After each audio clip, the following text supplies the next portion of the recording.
Good afternoon to everyone. Good afternoon, sir. Good afternoon, sir.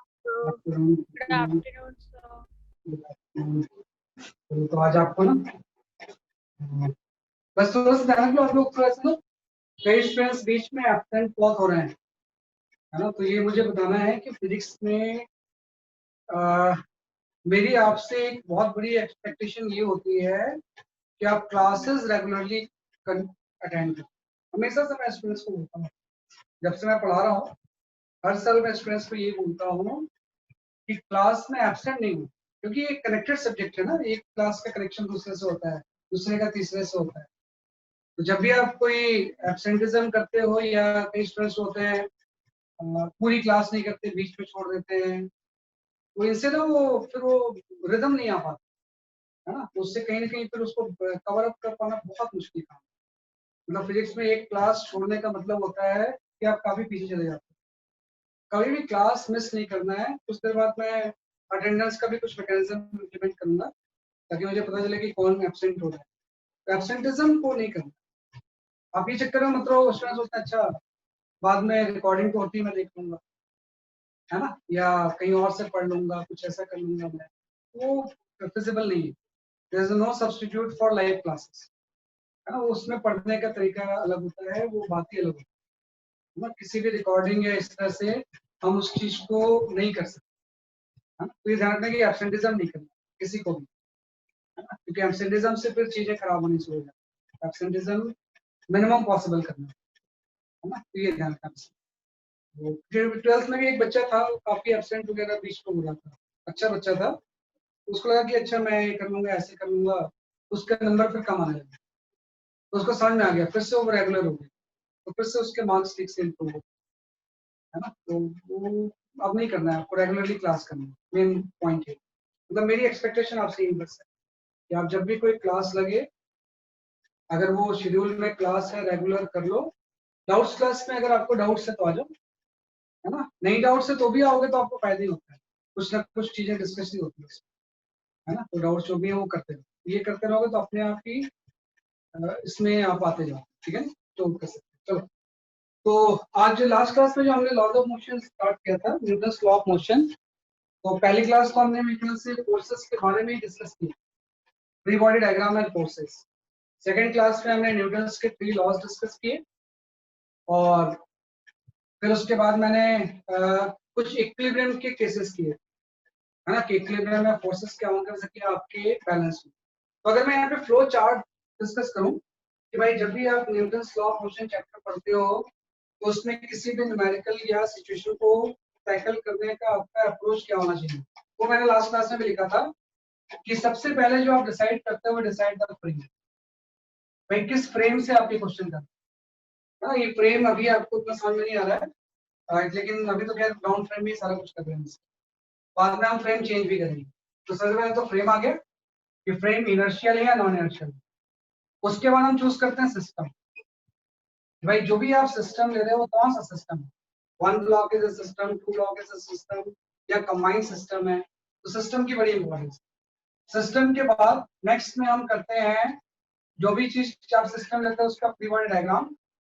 उसके बाद if necessary resolve, अगर question आपको permit कर रहा है कि रिजॉल्व करना है तो फोर्सेस को हम क्या करेंगे, रिजॉल्व करेंगे। यहाँ तक के स्टेप तो सब में कॉमन है, तो frame, system, free body diagram, resolve. इसके बाद फिर 2 केस में डिवाइड हो जाता है। अगर कोई सिचुएशन ऐसी आती है जिसमें एक्सप्रेशन 0 है ना, एक्सप्रेशन 0 को हम इक्विलिब्रियम बोलते हैं, तो उस केस में अगर एक्सप्रेशन 0 है तो सारे फोर्सेस का सम भी 0 है ना। This situation is known as equilibrium, है ना। इस सिचुएशन को हम क्या बोलते हैं, इक्विलिब्रियम, है ना। और किसी केस में अगर एक्सप्रेशन 0 नहीं है, if expression is not equal to 0, तो फिर आपको पता है उस केस में आप ये अप्लाई करोगे कि सारे एक्सटर्नल फोर्सेस का जो सम होगा वो किसके इक्वल हो जाएगा, mass into expression.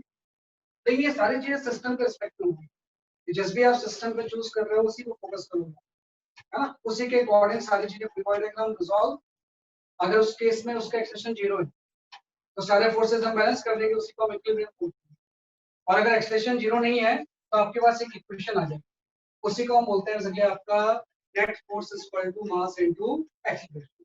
For example एक बहुत छोटा सा हम एग्जांपल लेते हैं कि भाई यहाँ पे अगर एक्सक्यूज मी सर, हाँ, बोलो बेटा। सर इनर्शियल फ्रेम में तो एक्सीलरेशन 0 ही होती है, तो हम तो इनर्शियल फ्रेम की ही बात कर रहे हैं। इनर्शियल फ्रेम में फ्रेम का एक्सेलेरेशन 0 होता है, ऑब्जेक्ट का थोड़ी। ऑब्जेक्ट का एक्सेलेरेशन तो हो सकता है। आप यही समझ रहे कि फ्रेम का जो रिलेशन है, frame is related to observer, हाँ, this is related to observer से इसका रिलेशन, ऑब्जर्वर ऑब्जेक्ट से इसका रिलेशन नहीं है ना। सिस्टम जो हम लेते हैं ये ऑब्जेक्ट लेते हैं हमसे, तो हम यहाँ पे जो एक्सेलेरेशन की बात कर रहे हैं वो फ्रेम के एक्सेलेरेशन की बात नहीं कर रहे हैं, है ना। आप किसकी बात कर रहे हो, जो सिस्टम ले रहे हो उसके एक्सेलेरेशन की हम बात कर रहे हैं। फ्रेम मतलब ऑब्जर्वर जो देख रहा है, जो फ्री बॉडी डायग्राम बना रहे हैं, वो इनर्शियल है, तो उसका एक्सेलेरेशन 0 होगा। लेकिन यहाँ पे हम जिस एक्सेलेरेशन की बात कर रहे हैं वो फ्रेम नहीं है, जिसके एक्सेलेरेशन की बात कर रहे हैं वो सिस्टम या ब्लॉक या मास या उसकी बात कर रहे हैं। वो तो एक्सेलेरेशन 0 भी हो सकता है, वो क्या हो सकता है आपका नॉन 0 भी हो सकता है। और ध्यान रखना कि फ्रेम जो है वो ऑब्जर्वर के साथ रिलेटेड है, ऑब्जेक्ट के साथ नहीं। और यहाँ पे जिस एक्सेलेरेशन की मैं बात कर रहा हूँ वो सिस्टम या ऑब्जेक्ट के एक्सेलेरेशन की हम बात कर रहे हैं, तो दोनों चीजें अलग है ना। तो हमने किया इसके, तो आप ध्यान दो कि बहुत सिंपल सा अगर मैं सिस्टम को लूँ तो मैं ऐसा बोल सकता हूँ कि यहाँ पे दो ब्लॉक 1 बाय 1 रखे हुए। एक जो ब्लॉक है इसका मास सपोज आपका आप ले लो 10 kg है ना, और दूसरा जो ब्लॉक साइड वाइज रखा हुआ है इसका मास सपोज 5 kg है ना। और जिस फ्लोर पे रखा हुआ है फ्लोर जो है वो स्मूथ है कि फ्लोर जो है वो स्मूथ है या फ्रिक्शनलेस। इसमें मैं फोर्स अप्लाई करता हूँ, तो जैसे मैंने यहाँ पे फोर्स अप्लाई किया सपोज आपका 30 न्यूटन, कि 10 kg इसका मास है, 5 kg इसका मास है, और आपने जो फोर्स अप्लाई किया वो कितना अप्लाई किया 30 न्यूटन। तो आपको पता है कि जैसे हम 30 न्यूटन फोर्स अप्लाई करेंगे ये पूरी की पूरी चीजें एक्सलेट होंगी, हाँ, कि पूरी की पूरी चीजें क्या होंगी, एक्सलेट होंगी ऐसे। तो अब ये इक्विलिब्रियम का केस थोड़ी हो गया, है ना, कि भाई ये पूरा का पूरा सिस्टम क्या होगा, जैसे कि आपका एक्सलेट हो। तो अगर कोई भी किसी से मैं पूछूं कि एक्सेलेरेशन कितना होगा तो फटाक से आंसर देगा 2 मीटर पर सेकंड, है ना। इसका एक्सेलेरेशन कितना होगा तो तुरंत आंसर देगा 2 मीटर पर सेकंड, है ना। उसका रीजन ये है कि उसने मन में ही इसको सिस्टम चूज कर लिया कि भाई अगर ये दोनों कंबाइंड सिस्टम होंगे, है ना, तो अगर मैं इस कंबाइंड सिस्टम में ये अप्लाई करूं कि net force is equal to F net में लिख देता हूं, F net is equal to mass into acceleration.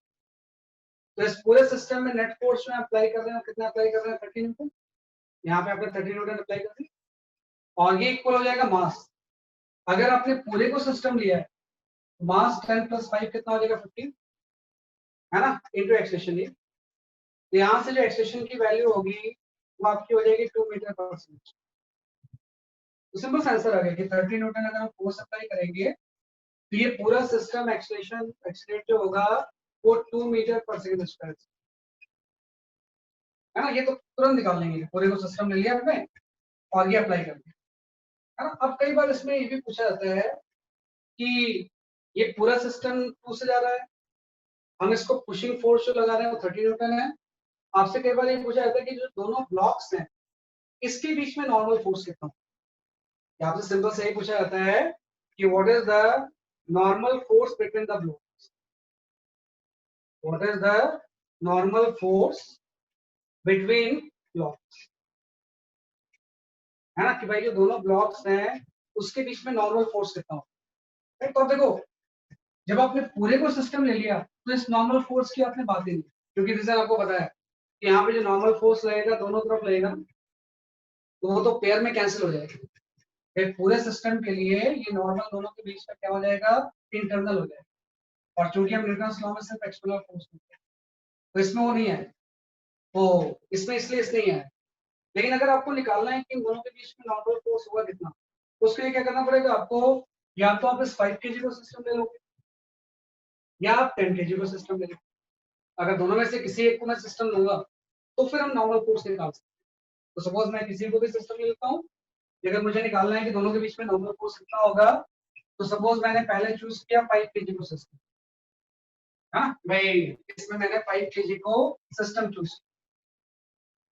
इस तरह से आपका ये 5 kg सिस्टम है, तो आपको है देखो वर्टिकल फोर्स में बना नहीं रहा हूँ, अदरवाइज वर्टिकल फोर्स भी इसमें ऐड करेंगे, क्योंकि ये फ्लोर पे रखा हुआ है तो इसका वेट आपका 50 न्यूटन होगा, और इसको एक फ्लोर का नॉर्मल N1 बैलेंस कर रहा हूँ, है ना। मैं बना नहीं रहा हूँ क्योंकि उसकी जरूरत नहीं है मुझे, उसमें ही मुझे बनाना चाहिए था, नहीं चूंकि मैं हॉरिजॉन्टल ऑब्जर्व सारी चीजें ले रहा हूँ तो वर्टिकल को मैं प्लॉट नहीं करता, अदरवाइज वर्टिकल फोर्सेस भी होंगे। अब हम बोलेंगे अगर मैंने 5 kg को सिस्टम ले लिया है तो इस 30 न्यूटन के इसके ऊपर इफेक्ट आएगा, लेकिन 30 न्यूटन इसको ऊपर नहीं बनाएंगे, बल्कि यहाँ पे तो नॉर्मल इसको पुश कर रहे हैं ना, अभी इसका इफेक्ट इसके ऊपर आ रहा है, लेकिन किसके टर्म्स में आ रहा है, नॉर्मल फोर्स के टर्म्स। हम बोलेंगे 5 kg में एक यहाँ से नॉर्मल फोर्स लगेगा, है ना, टुवर्ड्स द मोमेंट, और यही नॉर्मल फोर्स इसको आगे ले जा रहा है कितना एक्सेशन से 2 मीटर पर सेकंड स्क्वायर। अगर मैं इसमें अप्लाई करूं what is the net force is equal to m, तो आप देखो अब आपका सिस्टम कंबाइन नहीं है, अब आपका सिस्टम सिर्फ 5 है, तो 5 में नेट फोर्स हॉरिजॉन्टल डायरेक्शन में एक ही लग रहा है 10 और वो न्यूटन। है m इक्वल टू मास अब इसका 5 हो गया एंड एक्सेलरेशन जो हो गया वो 2 हो गया, तो दोनों के बीच का नॉर्मल फोर्स कितना आ गया 10 न्यूटन, है ना। तो पहला आंसर आ गया कि इसका पूरे सिस्टम का एक्सेलरेशन जो होगा वो 2 मीटर पर सेकंड स्क्वायर होगा, और इन दोनों ब्लॉक के बीच में जो नॉर्मल फोर्स होगा उसकी वैल्यू हो जाएगी 10 न्यूटन। आप इसी 10 न्यूटन को आप 10 kg को भी सिस्टम ले सकते हैं, आप किसको सिस्टम ले सकते थे, जैसे कि आपके 10 kg उससे भी हम निकाल सकते हैं। जब आप 10 kg को सिस्टम लोगे तो एक तो 100 डी चेक करेगा, लेकिन उसको फ्लोर का नॉर्मल बैलेंस कर दे, क्योंकि वर्टिकल डायरेक्शन में कोई मोशन है ही नहीं। तो आपको पता है अब इसके ऊपर 30 इस डायरेक्शन से लग रहा है, तो ये तो 10 पे लग रहा है तो उसको बनाना पड़ेगा।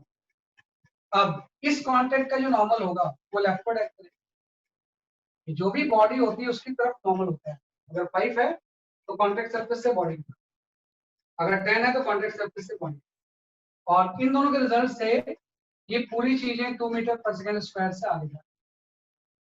तो सेम चीज हम इसमें अप्लाई करते हैं, तो 30 इधर एंड इधर, तो एक्सटेंशन वाले फोर्स की डायरेक्शन वाले फोर्स को हम पहले लिखते हैं, तो हम लिखेंगे 30 एन अपोजिट है 30 माइनस एन हो गया, है ना, कि भाई नेट फोर्स क्या हो जाएगा 30 इधर एन इधर, क्योंकि ये 2 मीटर पर सेकंड स्क्वायर से राइट पर जा रहा है इसलिए उस फोर्स को हम पहले लिखेंगे, दूसरे को हम क्या करेंगे माइनस, तो net force is equal to mass into acceleration.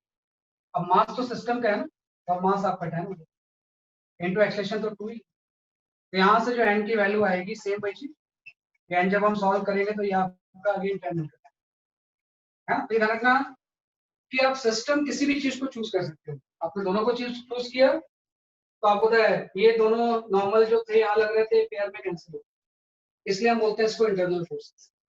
जब पूरे को सिस्टम लेंगे तो ये दोनों नॉर्मल पेयर में कैंसिल हो जाएंगे, इसको हम क्या बोल देते हैं इंटरनल फोर्स। लेकिन जब हम किसी भी एक को सिस्टम लेंगे तो इन दोनों के बीच का नॉर्मल भी क्या होगा, जैसे कि आपका एक्सटर्नल फोर्स, और इस तरह से प्रोसीड करते हैं। तो वही जो मैंने फ्लो चार्ट बनाया था उसी पे आप स्टिक रहें, सिस्टम चूज करके एफबीडी बना के आपको चूज करना है कि भाई इक्विलिब्रियम का केस है या नॉन इक्विलिब्रियम का केस। अगर इक्विलिब्रियम है तो फोर्सेस बैलेंस होंगे, और अगर नॉन इक्विलिब्रियम है तो नेट फोर्स की वैल्यू किसके इक्वल होगी, मास इनटू एक्सेलरेशन। तो उस तरह से आपकी इक्वेशंस आती है, जैसे ये इक्वेशन था net force equal to ma की, ये इक्वेशन थी, और net force equal to ma की ये इक्वेशन, और इक्वेशन को सॉल्व करके जो भी अननोन चीज होगी हम उसको क्या करेंगे, सकते हैं आपके कैंसिल। तो ये हम स्ट्रेटजी इसमें यूज करते हैं। तो लिख लो आप इसे,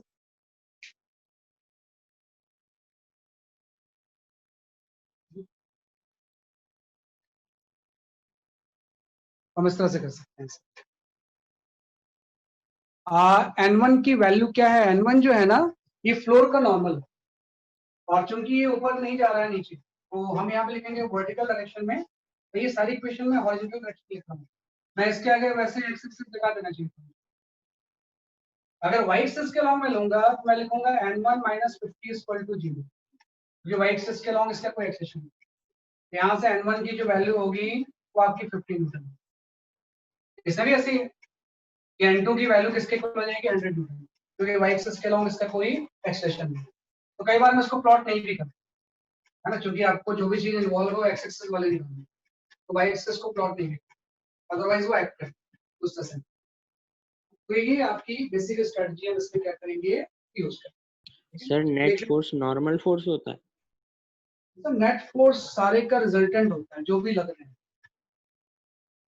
नेट फोर्स ये है 30 minus N, sum total 30 minus N ही नेट फोर्स।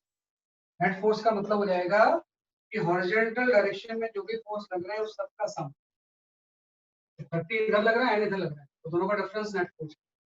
और नेट फोर्स किसके इक्वल होगा, मास इनटू एक्सेलरेशन। इसमें सिर्फ एक ही फोर्स हॉरिजॉन्टल डायरेक्शन में लग रहा है एन, तो वही नेट फोर्स है, क्योंकि एक ही फोर्स एन लग रहा था ना, इसलिए मैंने नेट फोर्स एन ही दिया। अगर इधर से इसमें भी कुछ लग रहा होता तो उससे वो माइनस होगा।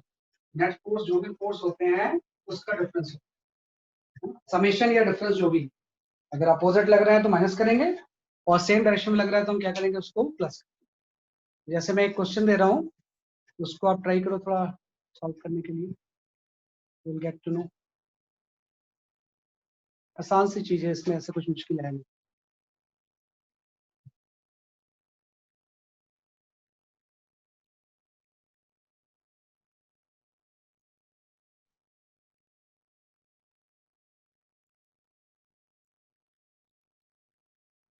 हाँ, just solve this question. Find out the contact force between the 2 kg and 3 kg block में नॉर्मल निकालना है। दोनों के बीच में मुझे क्या निकालना है, नॉर्मल फोर्स कितना है। जो भी आंसर आ रहा है मुझे साइन करो।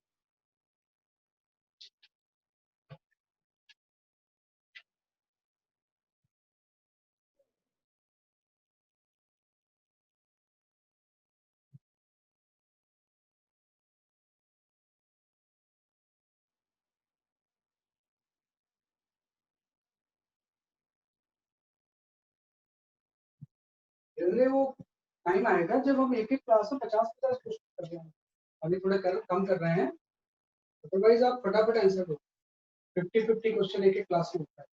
यहाँ वो टाइम पास नहीं चल रहा है कि 4 क्वेश्चन करवाया क्लास खत्म हो गई, 3-4 क्वेश्चन पूरा पूरी प्रैक्टिस होगी।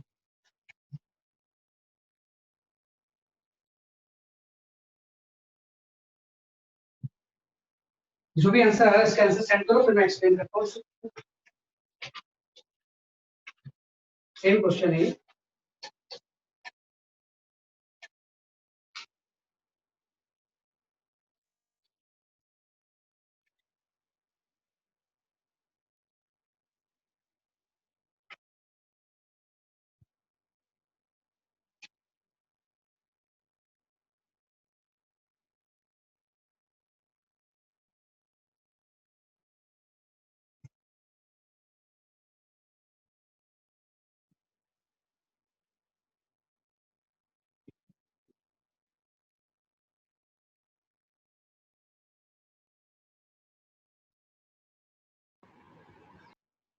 कहीं कोई फ्रिक्शन नहीं है बेटा, और मैंने सुरम बोला है कि जब तक बोला नहीं जाए आप स्मूथ मान के चलो। अगर फ्रिक्शन होगा तो वो बताएंगे उसमें। हाँ, सही आंसर है आपका। काफी लोगों के सही आंसर आ रहे हैं। 15 आंसर। गर्व, your answer is correct. Akash, your answer is correct.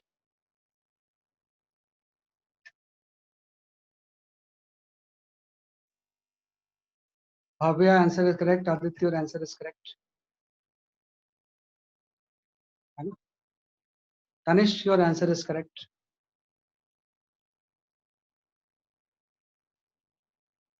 Laksh, your answer is correct.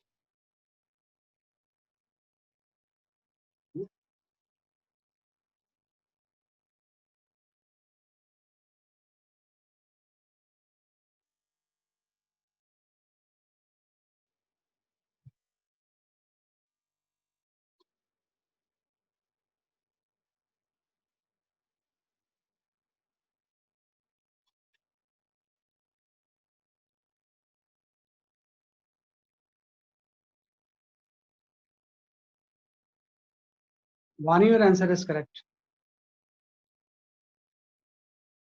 ठीक है ना, काफी लोगों के आंसर सही आए हैं। एक्चुअली आंसर जो है 55 Newton is the correct answer. 55 Newton is the correct answer, है ना। कुछ स्टूडेंट मिस्टेक भी कर रहे हैं। है ना। तो मैं बताता हूँ किस तरह से करना है आपको। देखो एक बात है, वर्टिकल ये मूवमेंट नहीं हो रहा है ना, तो मतलब जो भी इसके वेट को होगा उसको फ्लोर का नॉर्मल क्या कर रहा होगा, बैलेंस। अब ये पूछ रहा है कि इन दोनों के बीच में नॉर्मल कितना होगा, ये तो पूछ रहा है कॉन्टैक्ट फोर्स मतलब नॉर्मल ही है, इन दोनों के बीच में नॉर्मल फोर्स की वैल्यू क्या होगी। तो मैं क्या करूंगा, पहले एक्सटेंशन निकालूंगा। तो एक्सटेंशन निकालने के लिए मैं दोनों को सिस्टम ले लूंगा, है ना, दोनों को मैं क्या ले लूंगा बेसिकली आपका सिस्टम। तो जब मैं दोनों को सिस्टम लूंगा तो मैं अप्लाई करूंगा net force equal to M. अब देखो 100 इधर से लग रहा है, 25 इधर से लग रहा है, 100 माइनस 25 तो नेट फोर्स हो जाएगा, क्योंकि बीच का नॉर्मल तो इंटरनल हो गया, उसको लेने की जरूरत नहीं है। पूरे सिस्टम के लिए 100 इधर से 25 इधर से, नेट फोर्स किया गया इक्वल टू मास। अब मास भी पूरे का लेंगे, मास आपका हो गया 5 इंटू एक्सप्रेशन ए की वैल्यू आपकी 15 आ गई, एक्सप्रेशन आपका आ गया 15 मीटर पर सेकंड। तो अगर ये स्मूथ सरफेस है, इस तरह से हम फोर्स अप्लाई करेंगे तो राइटवर्ड एक्सटेंड होगा, बिकॉज 100 इज मोर देन 25, और उसका एक्सटेंशन जो होगा वो कितना हो जाएगा सर, आपका 15 होगा। अब इसने पूछा है इन दोनों ब्लॉक के बीच में नॉर्मल फोर्स कितना होगा। तो इसके लिए या तो आप 3 को सिस्टम ले लो या 2 को ले लो, दोनों में से किसी को भी ले सकते हो। तो सपोज मैं 3 को चूज करता हूँ, मैं 3 को चूज करता हूँ एज अ सिस्टम। जैसे मैं 3 को सिस्टम लूंगा, आपको पता है इधर से 100 लगेगा, एक 100 न्यूटन फोर्स लग रहा है इधर से, ये कॉन्टेक्ट सरफेस है, कॉन्टेक्ट सरफेस से बॉडी की तरफ नॉर्मल होता है, एक नॉर्मल जो निकालना है उधर, ये नॉर्मल को आपको कैलकुलेट करना है, और ये राइटवर्ड एक्सलेट हो रहा है। तो फिर से हम सेम फॉर्मूला अप्लाई करेंगे, नेट फोर्स, लेकिन पहले आपका सिस्टम कंबाइंड था और आपका सिस्टम सिर्फ 3, तो सिर्फ 3 की हम बात करेंगे, बाकी सबको भूल जाएंगे। तो इसके ऊपर जो नेट फोर्स होगा वो हो जाएगा 100 इधर से एंड इधर से, ये आपका 100 माइनस है, equal to mass into acceleration. Mass हम किसका लेंगे 3 इंटू एक्सलेशन आपका आ जाएगा 50, है ना। तो यहाँ से दोनों के बीच का नॉर्मल आ जाएगा, नॉर्मल की जो वैल्यू होगी दोनों के बीच में वो 55 न्यूटन है ना। तो एकदम इसी स्ट्रेटजी को FBD में सर 100 की जगह 75 नहीं लिखेंगे यहाँ पे। सर? FBD में सर जो 3 kg का FBD बनाया सर, इसमें 100 की जगह Yes, sir. 75। 75 क्यों, 75 क्यों 25 इज एक्ट नॉर्मल की डायरेक्शन एक्ट कर रहा है, 3 पे थोड़ी एक्ट कर रहा है। सर पर नेट फोर्स तो 75 न्यूटन ही है। Yes, sir. 3 पे निकाल रहे हैं हम। देखो आपने एफबीडी का बेसिक कंसेप्ट ही गलत कर रहे हो। एफबीडी में हम सिर्फ डायरेक्ट फोर्सेस प्लॉट करते हैं जो उस पे लग रहे हैं, नेट फोर्स तो बाद में हम निकालेंगे। जैसे अगर मैं यहाँ पे दोनों को मैंने सिस्टम ले लिया, तो इस पूरे सिस्टम में 100 भी लग रहा है, 25 भी लग रहा है, तो आपने यहाँ पे ले लिया। लेकिन मैंने जब 3 को सिस्टम लिया तो उसको 25 से कोई मतलब थोड़ी है, वो तो 2 पे लग रहा है। वही तो मैं बोल रहा हूँ, जिसको आप सिस्टम दोगे बाकी सारी चीजों को भूल जाओ। अब 3 पे कौन सा फोर्स लग रहा है, तो 3 पे डायरेक्ट फोर्स लग रहा है 100 न्यूटन, 25 पे 2 पे लग रहा है, उसको इससे क्या मतलब है। हाँ इसका इफेक्ट यहाँ पे आ रहा होगा, वो नॉर्मल ही है, तो इन दोनों के बीच में एक ही फोर्स लग जाएगा, वो नॉर्मल है। तो यहाँ पे जो सर अगर हम 2 को सिस्टम लेते तो फिर 25 न्यूटन एक्ट करती। नहीं, हाँ अगर हम 2 को सिस्टम लेते हैं, बिल्कुल सही बोल रहा हूँ। जैसे मैंने 3 को सिस्टम लिया है ना, तो उसमें मैंने 25 में 100 लिया है। अगर मैं इसी केस में 2 को सिस्टम लेता, इस तरह से मैं 2 को सिस्टम लेता, तो मैं ये 25 2 पे लग रहा है ना। अब इसमें मैं 100 नहीं लेता, क्योंकि 100 तो 3 पे लग रहा है।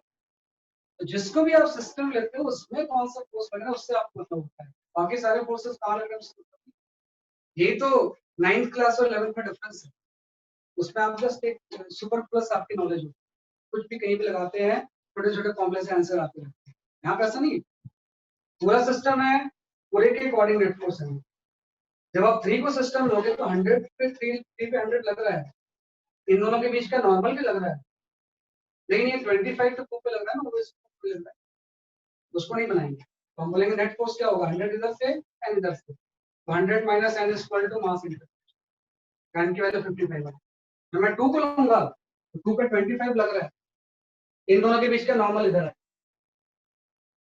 और ये पूरी चीज जो जा रही है राइट वर्ड किससे जा रही है 50।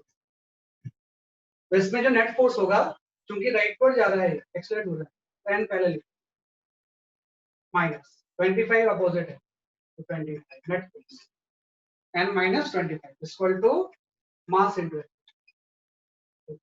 यहाँ से एन की वैल्यू दोनों के केस में कितनी हो जाएगी 50। तो इसका मतलब ये होता है समझना कि भाई 100 तो आप फ्री पे लगा रहे हो, 2 न्यूटन को क्या चीज राइट पर ले जा रही है, तो हम बोलेंगे इन दोनों के बीच का नॉर्मल फोर्स है ना, वो इसको पुश कर रहा है, दोनों के बीच का नॉर्मल फोर्स है वो इसको क्या कर रहा है, आगे की तरफ पुश कर रहा है, तो ये नॉर्मल तो दोनों के बीच का नॉर्मल किसी को भी सिस्टम ले लोगे आप, उतना रहेगा से वो कितना हो जाएगा कि आपका 55।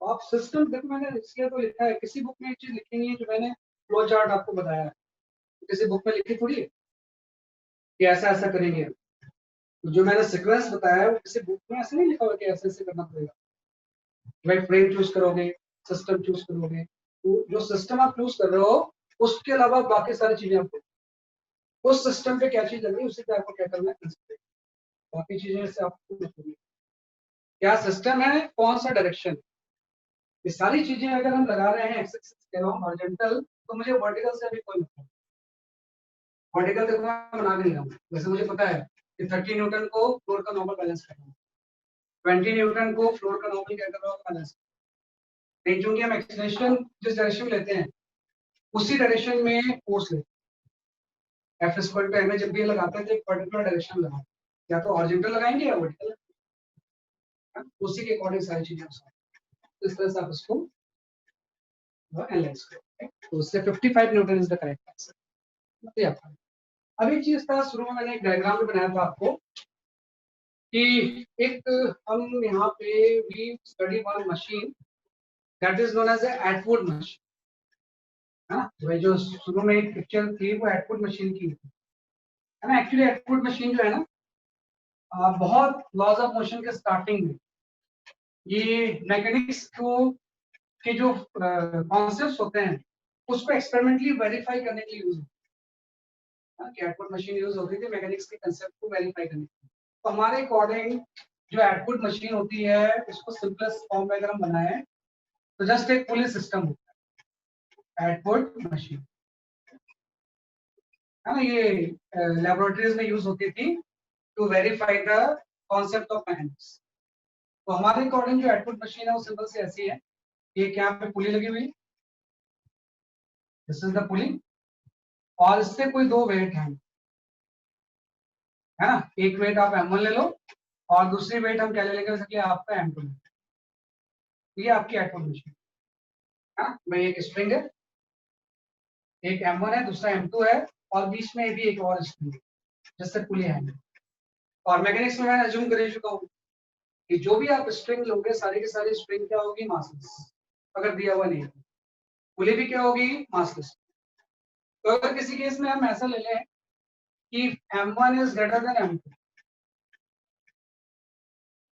तो आप अगर M1 की वैल्यू M2 से ज्यादा होगी तो ये नीचे की तरफ एक्सलेट होगा, सम एक्सलेशन ए, और अगर ये नीचे की तरफ एक्सलेट होगा तो स्प्रिंग तो अनस्ट्रेचेबल है ना, तो ये ऊपर की तरफ एक्सलेट होगा, अगर ये नीचे की तरफ एक्सलेट होगा तो ये किस तरफ एक्सलेट होगा, वैसे कि आपका सेम एक्सलेशन से ऊपर, क्योंकि सेम कनेक्टेड बॉडीज हैं। तो आपको इस केस में ये ए ही निकालना होता है, तो आप कैलकुलेट मत करो, बहुत इजी चीज है ये। आपको निकालना होता है कि ए कितना होगा इसका,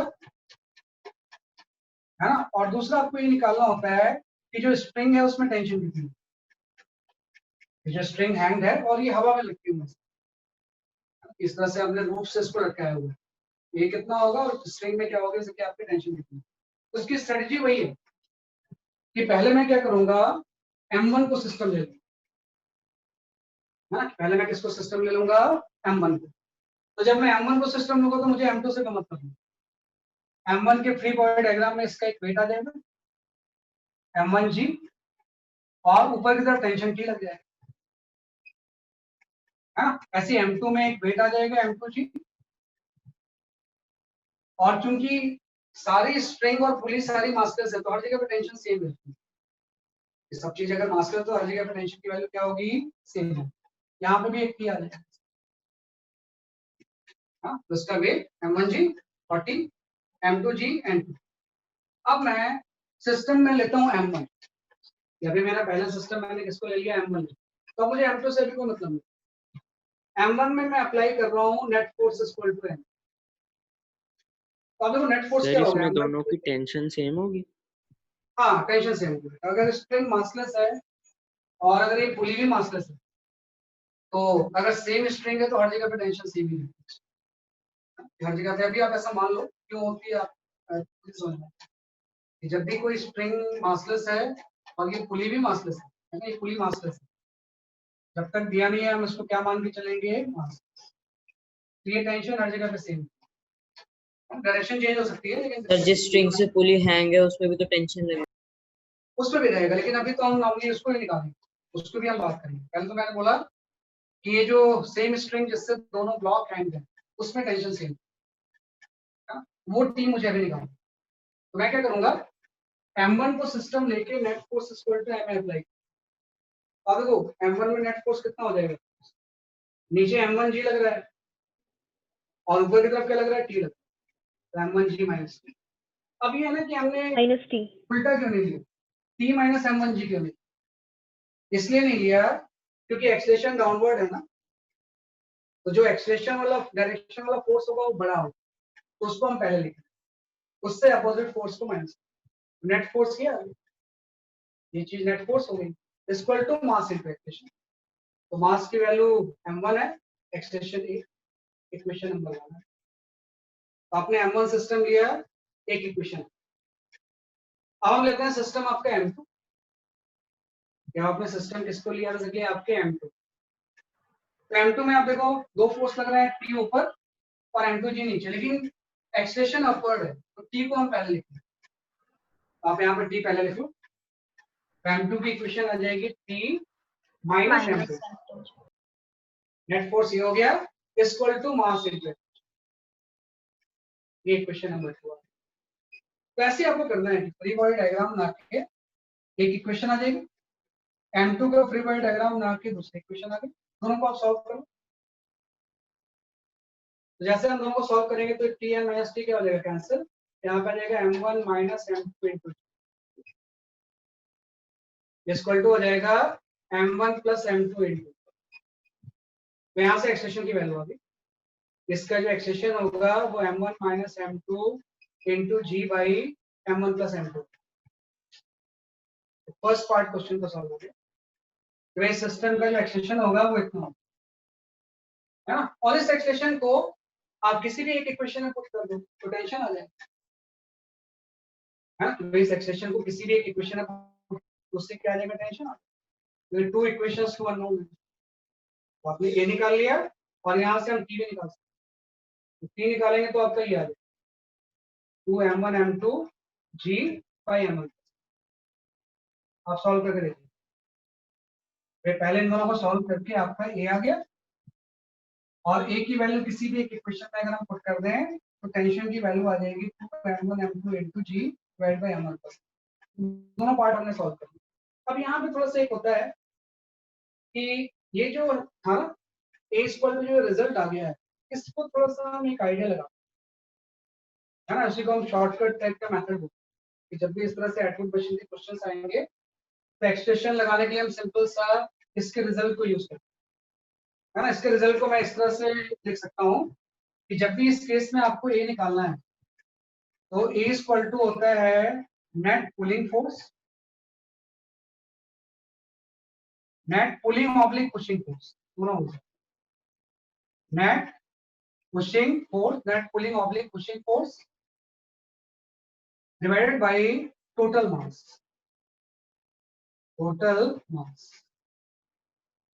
बॉडी एक्सप्रेस होती है ना, तो अगर आपको एक्सप्रेशन निकालना है तो ये तो तरीका सही है भाई, दोनों को अलग अलग आपने सिस्टम ले लिया और net force equal to M लिखा, net force equal to M लिखा, सॉल्व करके ए की वैल्यू लिया, है ना। लेकिन कंप्लीट सिस्टम के लिए भी हम ये चीज लिख सकते हैं कि भाई इस केस में net pulling oblique pushing force क्या हो। अब देखो m1g चाहता है कि नीचे जाए, m2g इसको अपोज कर रहा है, भाई m1g तो चाहता है कि इस तरफ जाए लेकिन इसका वेट तो इसको अपोज कर रहा है ना, तो हम बोलेंगे नेट पुलिंग फोर्स इस केस में हो जाएगा m1g माइनस m, सीधे लिख दोगे कोई चीज है, इन दोनों को सम करके जो चीज आ रही है ये नेट पुलिंग फोर्स हो गया divided by total mass, net pulling force divided by total mass. तो total mass of the system कितना है m1 प्लस m। तो कई बार एक्सप्रेशन निकालने के लिए हम ये भी फॉर्मूला यूज करेंगे। भाई कोई भी सिस्टम है, पूरे सिस्टम में आप देख लो नेट पुलिंग फोर्स क्या है। अगर पुलिंग का केस है तो पुलिंग, पुशिंग का केस है तो पुशिंग, उसको total mass of the system से हम क्या करना है डिवाइड करेंगे, तो अपने आप एक्सप्रेशन की वैल्यू आएगी। और एक बार एक्सप्रेशन आ गया तो किसी भी इक्वेशन में पुट करके हम क्या निकाल सकते हैं टेंशन। बैकवर्ड मशीन का ये दो रिजल्ट आ गया कि एक्सप्रेशन इतना होगा टेंशन इतना, राइट, कितना एक्सप्रेशन एंड टेंशन की वैल्यू ये आ जाएगा। देखो टेंशन बेटा उसी स्ट्रिंग में होती है, मास में नहीं, तो पूरी स्ट्रिंग में टेंशन सेम है, गिवन नहीं है, ये होता है। अगर कहीं पे कोई पुली मासलेस है तो सेम स्ट्रिंग में टेंशन की वैल्यू क्या होती है, सेम होती है ना। आदित्य आपका आंसर पिछले क्वेश्चन का सही, मास का टेंशन नहीं होता है, इस स्ट्रिंग का टेंशन होता है। अगर कोई स्ट्रिंग सेम है, एक ही स्ट्रिंग तो इससे पास होकर यहाँ पे जा रही है, ये स्ट्रिंग मासलेस है, अगर पुली भी मासलेस है तो सारी स्ट्रिंग में टेंशन की वैल्यू सेम क्यों होगी, इसमें थोड़ा सा रोटेशन की जरूरत है ना, तो जब हम पढ़ेंगे तो मैं बताऊंगा, अभी आप फॉर टाइम भी ऐसा मत, ये आप निकालिए, मैं दो इक्वेशंस बनाए, ए निकाल लिया, टी निकाल लिया, है ना। एक्सक्यूज अब सर, एक डाउट था। जैसे जब कंबाइंड सिस्टम होता है जब भी उसका एफबीडी बना सकते कंबाइंड सिस्टम,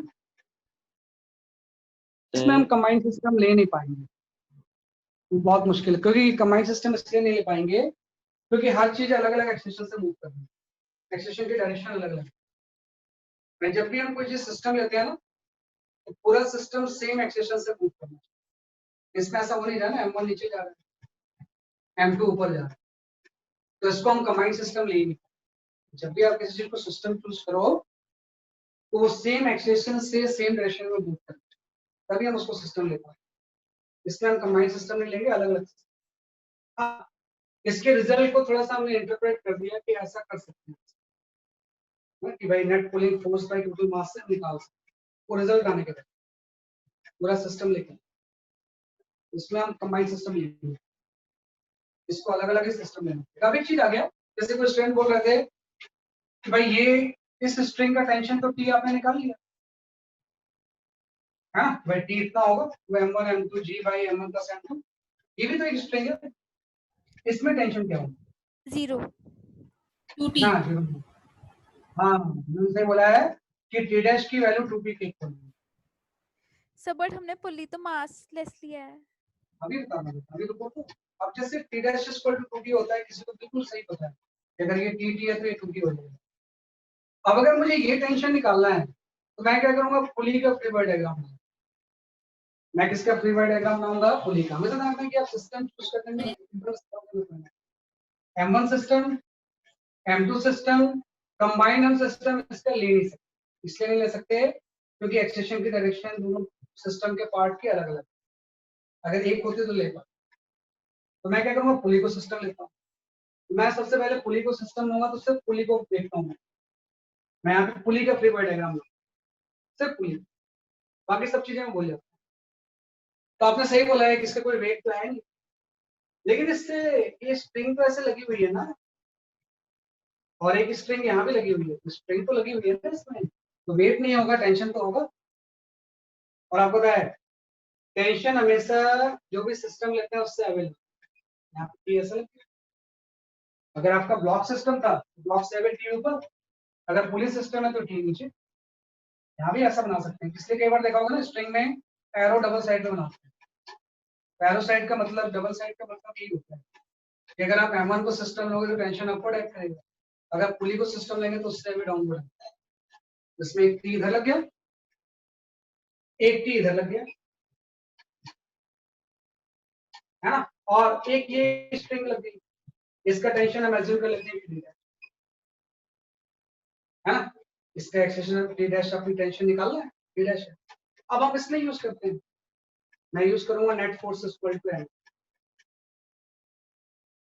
तो अब इसमें नेट फोर्स क्या हो जाएगा, टी डैश ऊपर, ये टी नीचे, ये भी टी नीचे, नेट फोर्स में लिख सकता हूँ T dash minus two. Net force हम क्या लिख सकते हैं, T dash minus two. What is the mass of this pulley, 0. 0। What is the acceleration of this pulley, pulley का एक्सेशन क्या है, वो भी 0 है। पुली थोड़ी मूव करती है, पुली तो फिक्स है। ये पुली यहाँ पे हैंग है, इससे फिक्स्ड पुली है ना, कि ये फिक्स्ड पुली है। कई बार मूवेबल पुली भी होती है। अगर ये मतलब एक्सलेट भी हो रहा होता तो भी क्या फर्क पड़ता है, मास तो 0 ही है ना, तो ये वाला टर्म आरएचएस साइड तो 0 ही है। मास अगर 0 है, एक्सलेशन भी इनफैक्ट इस केस में 0 है। अगर ये 0 नहीं भी होता तो भी ये टर्म 0 है। तो टी डैश की वैल्यू यहाँ से कितनी आ गई, 2t आ गई। वो सही बोला मैंने कि अगर ये टी है तो ऊपर में टेंशन कितना होगा, 2t है ना, क्योंकि पुली इज मासलेस। इसका रीजन ये है बिकॉज पुली इज मास। यहाँ से टी डैश की वैल्यू आ गई, तो टी डैश हम निकाल लेंगे। टी डैश की वैल्यू हो जाएगी ट्वाइस ऑफ टी मींस ये आपका हो जाएगा 4m1m2 into ji by M. ये आपने पहले निकाला तो उसी को डबल कर दिया। तो ये थोड़ा सा कंसेप्ट आप जानना, एटवुड मशीन, इसी को हम बोलते हैं एटवुड मशीन। बाद में आप इनफाइनाइट एटवुड मशीन भी पढ़ोगे ना, ये तो जस्ट एक सिंपल सिस्टम जिसमें कि हम इसको यूज करते हैं। सर मासलेस लेने का क्या फायदा होता देखो अब इस चीजों को सिंपल कर रहे हैं, मासलेस नहीं लेंगे ना तो इसमें टॉर्क वगैरह भी लगने लगेगा। और चूंकि टॉर्क तो अभी आपने पढ़ा नहीं है ना, वो तो रोटेशन में आएगा, इसलिए मासलेस ले लो। अगर पुली मास 50 होगी ना तो फिर टॉर्क को सीधी आ जाएगी, वो अभी हम इंट्रोड्यूस नहीं करना। क्या होता है ना, मैकेनिक्स हम सिंपल से टफ की तरफ जाते हैं। शुरू में ये सब चीजें मैं ले लूंगा तो कुछ हम समझ ही नहीं पाएंगे। तो स्टेप वाइज लर्निंग के लिए हमने मास्टर्स एक स्टेप वाइज लर्निंग होगा भाई। साइंस जो है ना वो सिस्टमेटिक स्टडी तो है, एक सिस्टमेटिक लर्निंग से हम सब चीजों को सीखते हैं।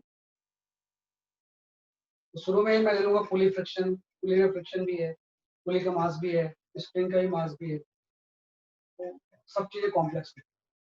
सब चीजें आएंगी लेकिन वो धीरे धीरे इंट्रोड्यूस, बाद में पुली मास वाली भी आएगी, बाद में पुली का फ्रिक्शन भी लेंगे, फॉर अ टाइम बेइंग ये एज्यूम्पशंस लेंगे।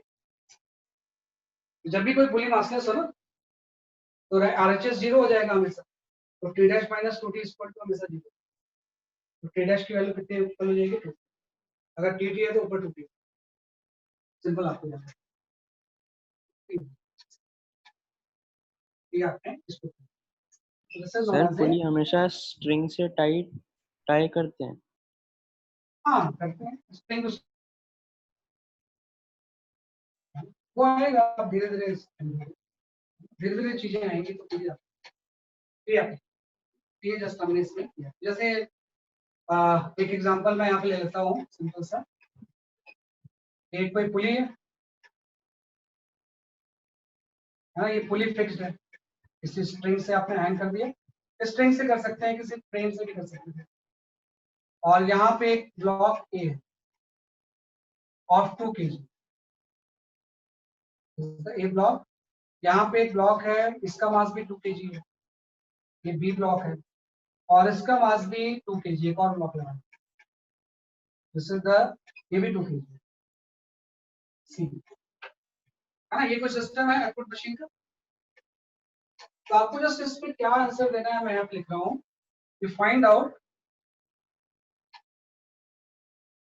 Tension in spring, tension in spring connecting block B and block C. भाई बाकी आपको कुछ नहीं निकालना, बस आपको ये निकालना है कि बी और सी के बीच में जो स्प्रिंग है इसमें टेंशन कितनी, बाकी बिजनेस से कोई मतलब नहीं। ये कैलकुलेट करो जरा कि बी और सी के बीच में जो स्ट्रिंग लगी इसमें टेंशन फोर्स कितना है।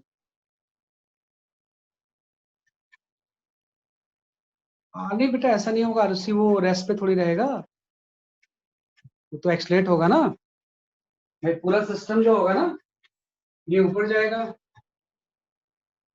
और ये पूरी चीजें नीचे आएंगी ना इसके।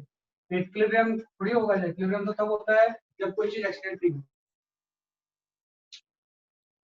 सारे मास 2 kg, सबका ब्लॉक का मास कितना है 2 kg।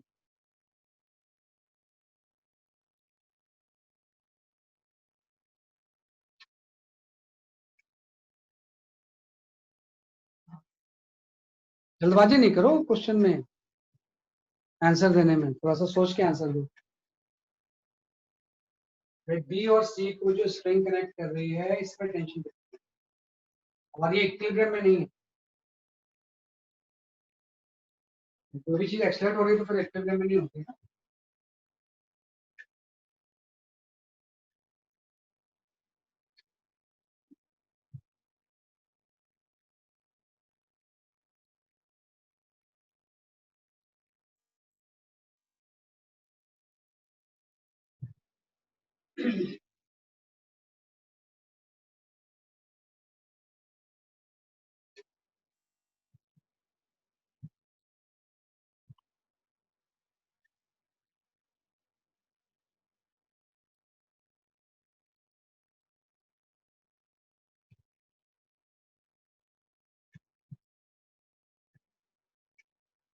एक मिनट में आंसर चेक कर लो बेटा जरा, फिर उसको आपके आंसर वेरीफाई करता हूँ।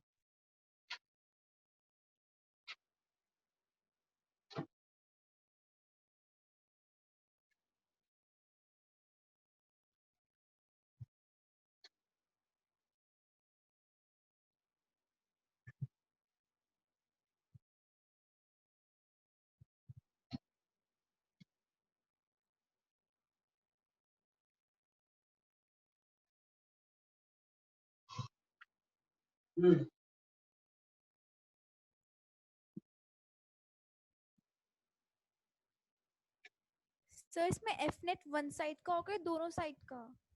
क्या चीज? सर एफ नेट नहीं, वो तो किसी एक साइड का ही हुआ, दोनों साइड थोड़ी ले सकते हैं। मतलब जिसको भी आप सिस्टम लोगे उसके अकॉर्डिंग होगा वो। Aditya, your answer is correct. Bhavya, your answer is correct.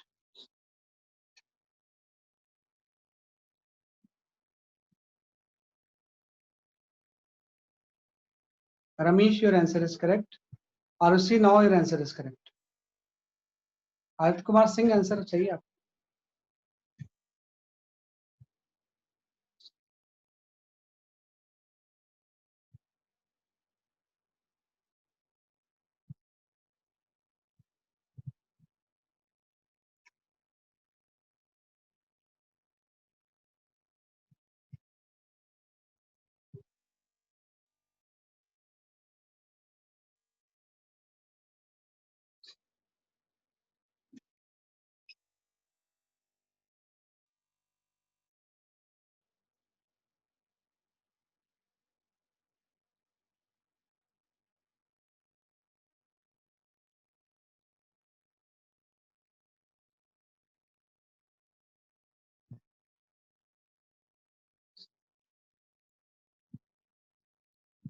Okay यथार्थ, सही है, आपका आंसर सही है।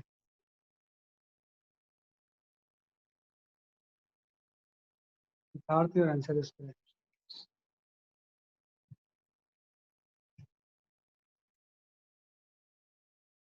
सही।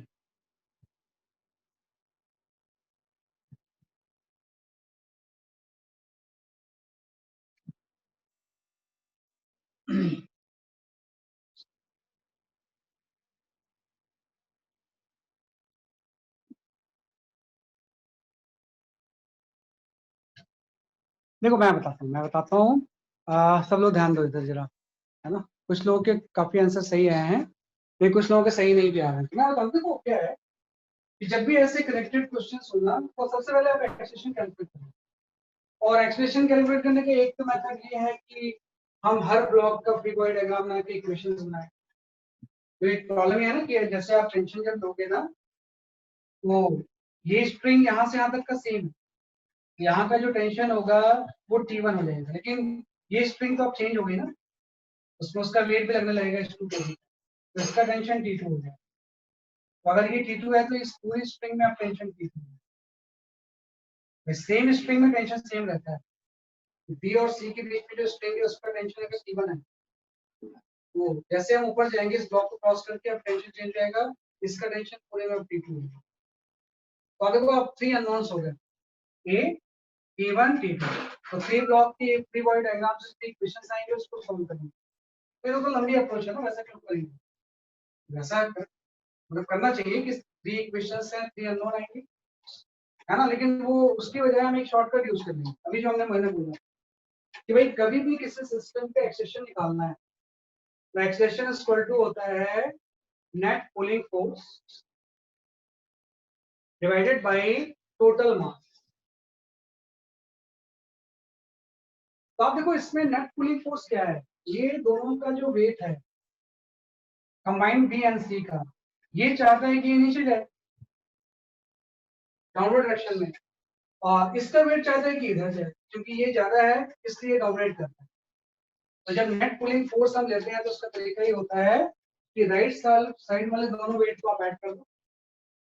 तो राइट के बी का वेट 20 प्लस सी का वेट भी 20 ऐड होगा, है ना, लेकिन वो 20 तो चाहता है कि ऊपर अपोजिट डायरेक्शन में जाए ना, क्योंकि इसका वेट तो इसका वेट करेगा। तो नेट पुलिंग फोर्स में यहाँ पे एक माइनस पॉइंट। तो नेट पुलिंग फोर्स का मतलब एक साइड के सारे वेट को दूसरे साइड के वेट से हम क्या कर देंगे, माइनस, उसी को हम बोलते हैं net pulling force divide by total मास। अब पूरे सिस्टम का टोटल मास कितना है, 2 2 2, यहाँ पे ऐड हो, यहाँ पे माइनस नहीं करना है, यहाँ पे total mass of the system कितना हो गया, 2 + 2 + 2।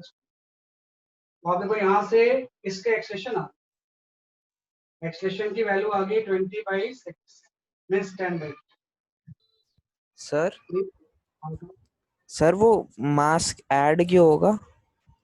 सिस्टम का टोटल मास ले रहे हैं ना, नीचे total mass of complete system है, जो टोटल मास लेंगे तो मास तो सारे ऐड ही होंगे ना भाई, मास तो हमेशा ऐड ही होते हैं, फोर्स ऐड सब्ट्रैक्ट हो सकता है ना, वेट और मास में फर्क होता है।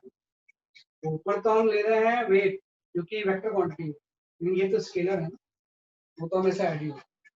उसकी जस्ट हमने ऐड कर दिया total mass of the system, उसमें कोई नेट वर्ड नहीं लगा हुआ है कि नेट मास है, तो टोटल मास आपका ये आ गया, तो एक्सप्रेशन सीधे आ गई। तो आपको Yes, इक्वेशन निकालनी पड़ी सीधे एक्सप्रेशन की वैल्यू, yes, sir. एक्सप्रेशन जो होगा वो 10/3 हो गया, है ना।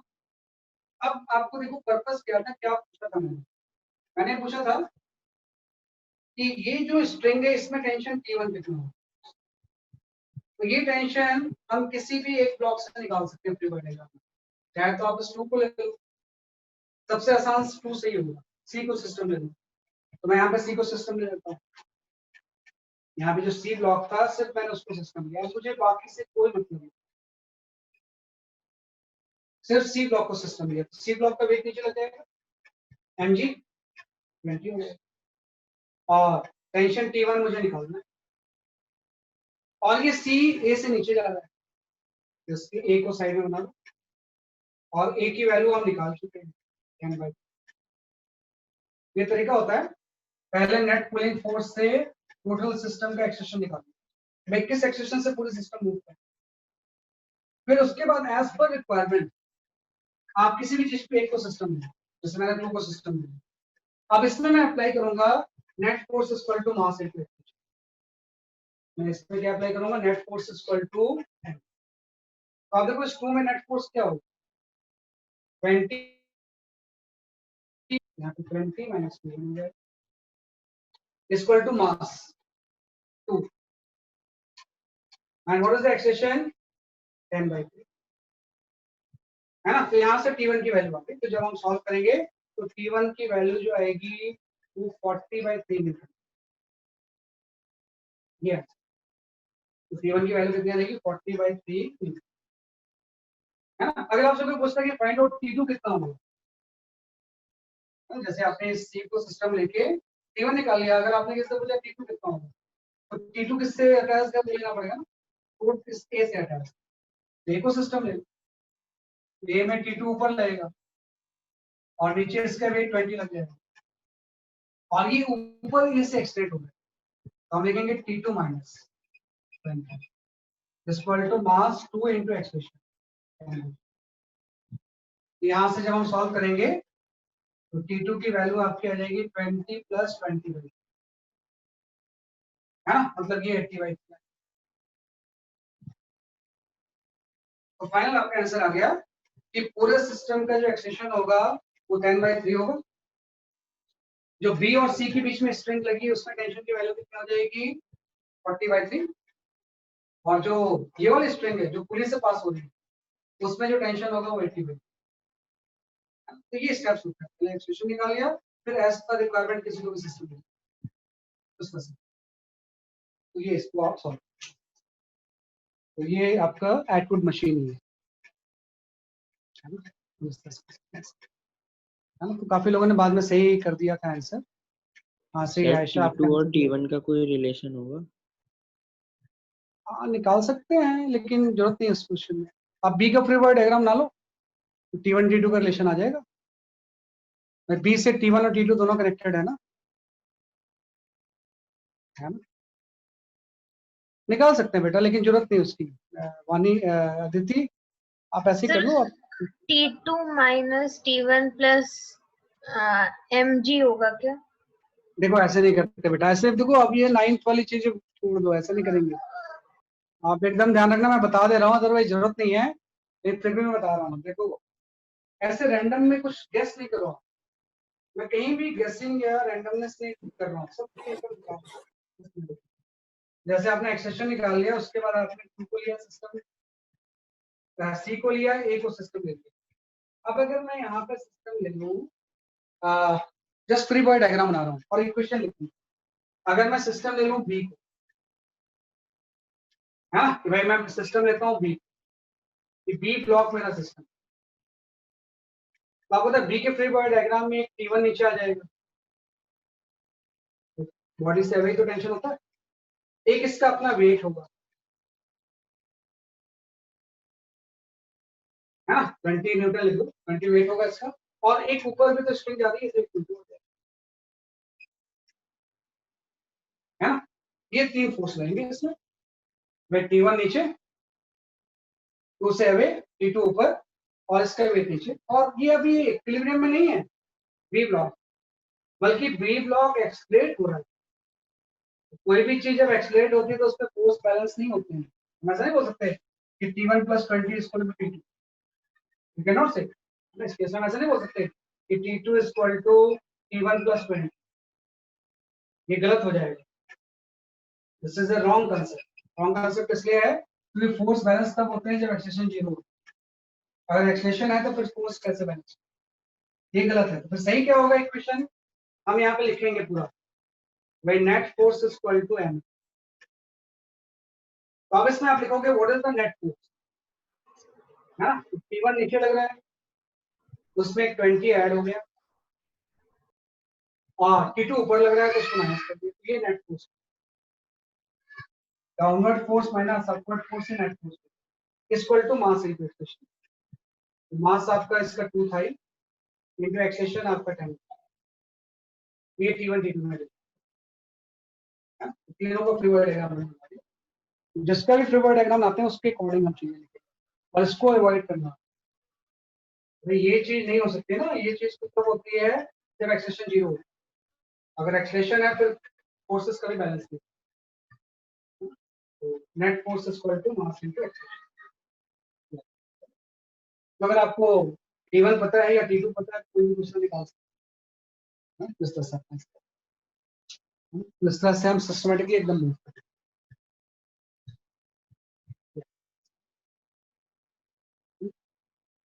आपको इक्विलिब्रियम और नॉन इक्विलिब्रियम में डिफरेंस जानना है, वो इम्पोर्टेंट चीज। भाई किस केस में इक्विलिब्रियम है, किस केस में इक्विलिब्रियम नहीं हो, बाकी चीजें तो बहुत आसान है। हाँ इसी केस में एक और मैं केस लेता हूँ, जैसे आपने ये पढ़ लिया, इसके बाद हम आते हैं अगर कोई इंक्लाइन प्लेन के क्वेश्चन। इंक्लाइन प्लेन के पहले एक और क्वेश्चन लिखता हूँ मैं, उसमें थोड़ा सा एक इम्पोर्टेंट क्या होता है कि ये इस तरह का कोई सिस्टम है, है ना, यहाँ पे एक पुली लगी हुई है ऐसे, ऐसे, हाँ, और इससे एक वेट हैंग है ऐसा, ये वेट है m, और ये जो वेट है ये है सपोज आपका 2,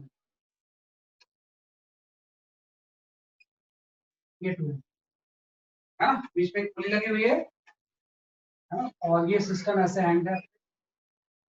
तो जैसे पहले हम क्या करते हैं, इसको हाथ से लगा के रोके रहते हैं, तो जैसे हम सिस्टम को रिलीज करेंगे ना, ये डाउनवर्ड जाएगा, सिस्टम एक्सेलेरेशन नहीं, और ये राइटवर्ड जाएगा, same acceleration.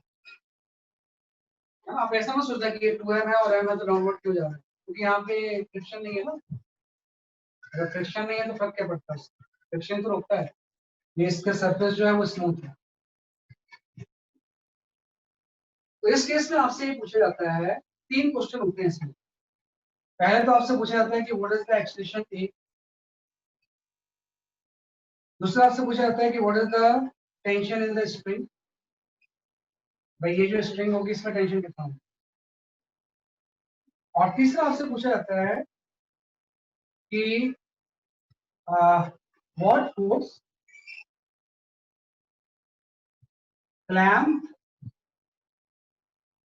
exert on right pulley,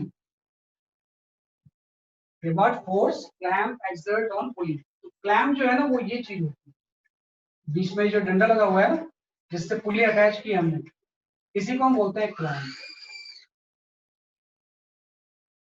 एक क्लैम्प पुली के ऊपर कितना फोर्स एक्सर्ट करता है, 3 चीजें निकालनी है, आप थोड़ा सा ट्राई करो, ए कितना होगा, टी कितना होगा, और क्लैम्प कितना फोर्स एक्सर्ट करता है। और हमेशा हम F equal to M A जो लगाते हैं ना, वो एक्सटेंशन के अलोंग लगाते हैं, जिस डायरेक्शन में एक्सटेंशन हो रहा है। सर क्लैम्प बेंड हो सकता है? हाँ हो सकता है।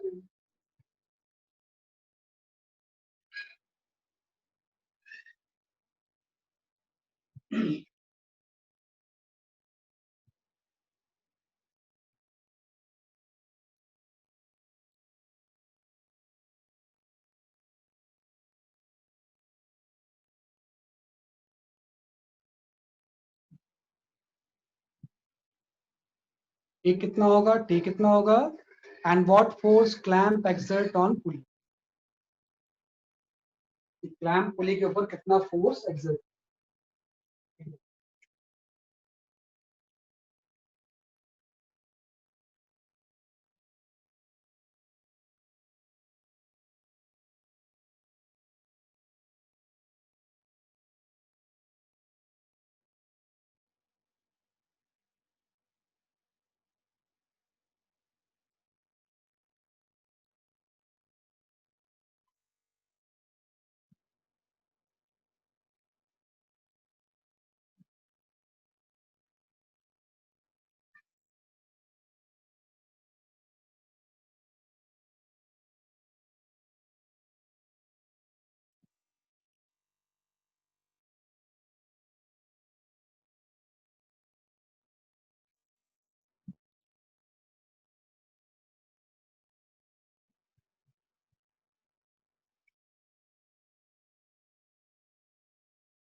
हाँ सही है, कुछ लोगों के आंसर ठीक आ रहे हैं, वो बहुत सारे आंसर आ गए। देखो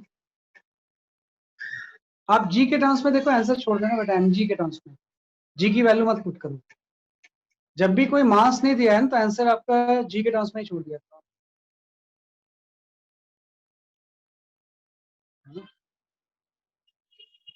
अगर मास दिया होता तो फिर जी की वैल्यू 10 हम पुट करते हैं। सही आंसर आपका, भव्या सही भेज रहे हो आप आंसर, बिल्कुल सही भेज रहे हो आंसर। फर्स्ट टू पार्ट का आदित्य आपका भी आंसर सही है। रमेश आपका भी आंसर सही है।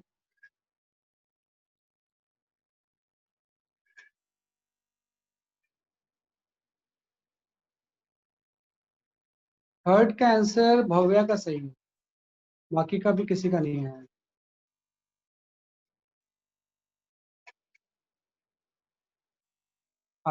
यथार्थ सही है आपका आंसर। आयशा सही है आपका आंसर एक्सप्रेशन का। मनस्वी सही है। आदित्य जोशी एक्सप्रेशन सही निकाल रहा है।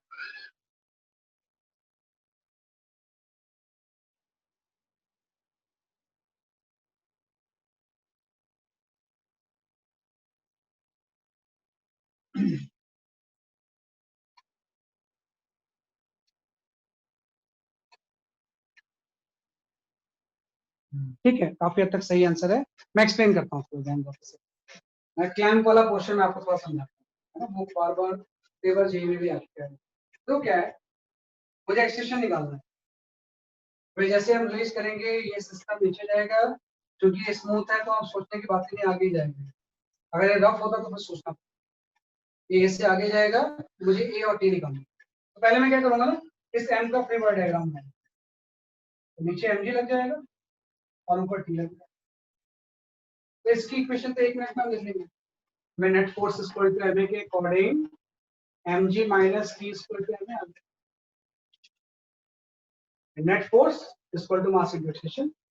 फिर हम फ्री बॉडी डायग्राम बनाएंगे इस 2m का, तो इसमें आपका एक 2mg आ जाएगा यहाँ पे, और इधर आपका टी आ जाएगा, है ना, और एक नॉर्मल आ जाएगा।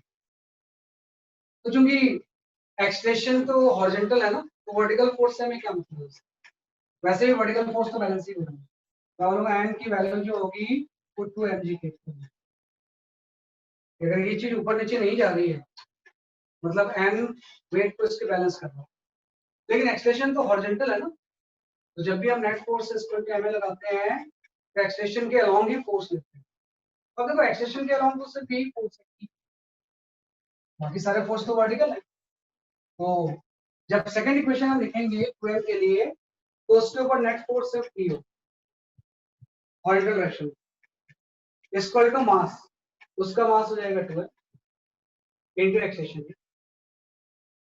तो इस पे net force mg minus T, और उस पे जिस डायरेक्शन में एक्सप्रेशन है उस पे नेट फोर्स सिर्फ T, तो T इक्वल टू क्या आ गया सभी आपका 2m। अब इन दोनों को आप सॉल्व करें। जैसे आप इन दोनों को सॉल्व करोगे ये dt कैंसिल, यहाँ से a की वैल्यू जो आ गई वो g/3 मीटर पर सेकंड, और इस a को यहाँ पुट कर दो आप, तो टेंशन हो जाएगा। टेंशन की वैल्यू आ जाएगी 2mg/, क्योंकि मास दिया हुआ नहीं है इसलिए मैं उसकी वैल्यू g की भी नहीं पुट करता। अगर मास दिया होगा तो g की वैल्यू पुट करता। तो दो पार्ट आ गए, में एक्सेशन इतना होगा और उस स्ट्रिंग में टेंशन इतना। अब ये एक चक्कर इसने डाल दिया है, ये बोल रहा है कि जो क्लैंप है ये इस पुली के ऊपर कितना फोर्स लगा रहा है, या पुली क्लैंप के ऊपर कितना लगा रही है, दोनों इक्वल एंड अपोजिट है। तो चूंकि पुली के ऊपर फोर्स पूछा हुआ है तो हम यहाँ पे पुली का फ्री बॉडी डायग्राम बनाएंगे। सिस्टम पहले ये था, फिर ये था, अब सिस्टम पुली हो गया। तो जब आप पुली का फ्री बॉडी डायग्राम बनाओगे ना, तो उसे जानता ये कई लोगों के आंसर सही भी हैं, लेकिन फिर भी मैं अच्छे से एक्सप्लेन कर रहा हूँ। जब आप पुली का बनाओगे तो पुली में एक टेंशन तो इधर से आ जाएगी, ये नीचे स्प्रिंग जा रही है, और एक टेंशन इधर स्प्रिंग, दोनों साइड से हमें टेंशन हो जाएगी। अब जहां पे ये क्लैंप कनेक्टेड होगा ना, वहां पे भी तो कुछ फोर्स लगना होगा। तो रखना, जहां भी इस तरह से क्लैंप लगता है ना, तो वहां पे फोर्स के दो कंपोनेंट होते हैं।